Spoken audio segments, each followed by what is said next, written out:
This is Gospel Music Today, and it's a great pleasure to be talking to Scott Inman of Triumphant Quartet. And Scott, welcome to Gospel Music Today. Thank you so much for letting me. I'm going to enjoy this. Good. We'll try to keep it that way. Now, you come from a singing family. We know your dad's in the group. How did you start singing? Well, honestly, for the first 16 years of my life, I never wanted to sing. I always did, behind closed doors, but I always had stage fright. It never even crossed my mind. Then I went to a youth camp and really got a call for the ministry. And then I started going down the line. I said, you know what, I'm not going to be a preacher.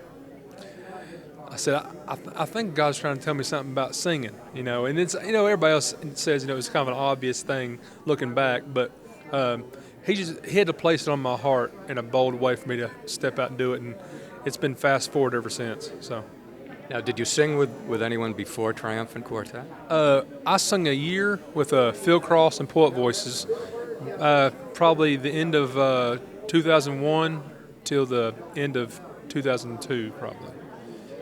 Now, you've been writing some songs too. Tell me about that. It's just another avenue that the Lord has blessed me to be able to write.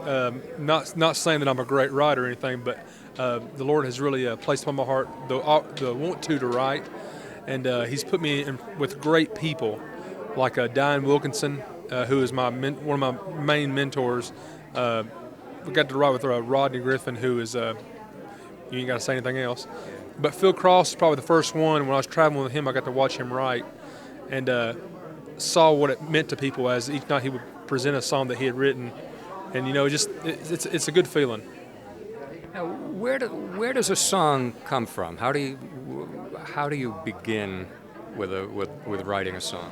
Well, you're probably going to get different answers from different writers, but mine comes a lot from conversation.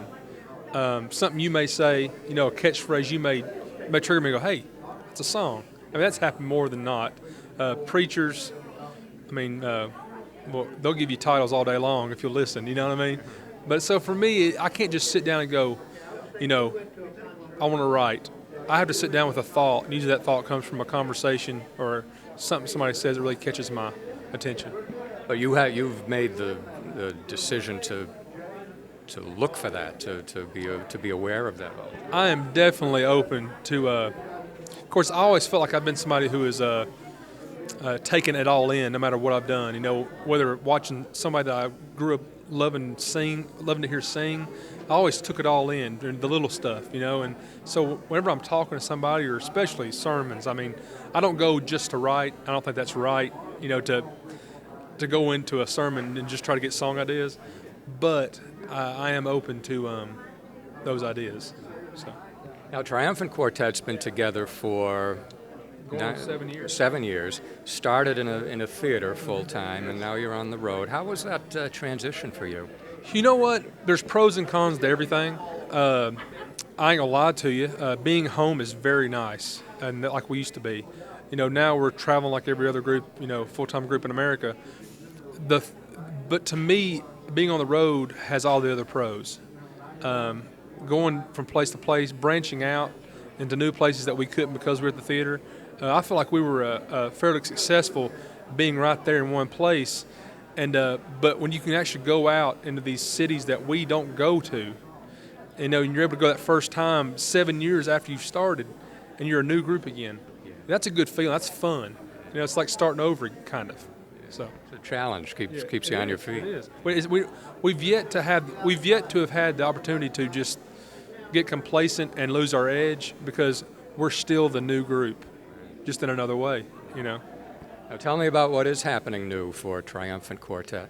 Well, we've just come out with a brand new CD called Every Day that people seem to really they've really seemed to have attached onto this CD, and we're just singing a lot. We're singing a lot of new places, like I just mentioned. Singing to the theater, we were always stuck at kind of in the southeast of the world, but now we're branching out into the Oklahomas, Iowas, Kansas. We're going to the West Coast next week. It's stuff that we just haven't done yet, and we need to do. You don't drive the bus out to the West Coast, do you? No, we're actually going to fly. Some do. We're going to fly, but if I would never drive anyway. We've had 2 buses, and I've wrecked them both. So I'm the designated buddy seat guy and coffee maker. Okay, that sounds safe. Scott, thank you very much for talking to us on Gospel Music Today. Thank you so much. It's my pleasure. Now back to more Gospel Music Today.